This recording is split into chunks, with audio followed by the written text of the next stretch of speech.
Medésis Pharma, donc une biotech pharma qui développe des nouveaux médicaments.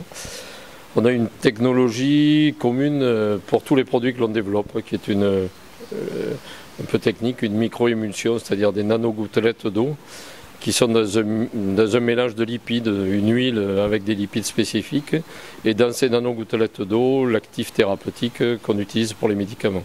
Aujourd'hui, donc, on a des développements cliniques, on a une stratégie industrielle, on prépare la construction d'une unité de fabrication pour les médicaments, développement clinique puis commercial.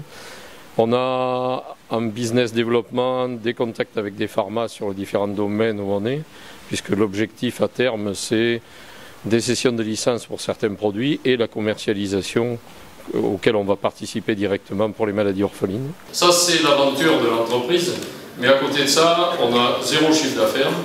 Et donc, comme dans ce métier, on a besoin donc de financer tous les travaux. On a 23 salariés, donc une petite équipe, beaucoup de collaboration en France et internationale. Et donc, pour financer cette entreprise, ça a été au début, moi j'ai vendu tout ce que j'avais, puis ça a été des amis, puis amis d'amis, et puis peu à peu, on a fait des levées de fonds auprès d'investisseurs privés. Et à ce jour, que investisseurs privés. Aujourd'hui, j'ai 130 actionnaires. Et donc, depuis le début, on a levé environ, on n'est pas loin, l'aventure a démarré en 91. Au départ, j'ai été seul, puis quelques amis. Et à partir de 2003, on a créé Medésis Pharma, on a amené tous les bras. Donc, 130 actionnaires, personnes privées aujourd'hui, un pacte d'actionnaires qui réunit tout le monde.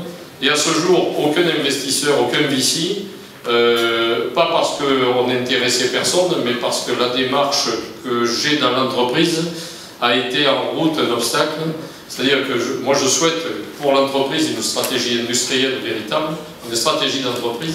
Alors une stratégie financière aussi, puisque moi je détiens le tiers du capital de l'entreprise aujourd'hui.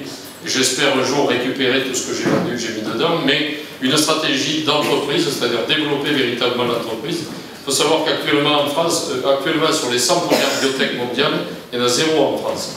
Il y en a 0 en France parce que les modes de financement des biotech en capital risque sont un objectif dès qu'on peut faire un multiple de 4 à 5, on vend l'entreprise et aucune ne s'est jamais véritablement développée aussi.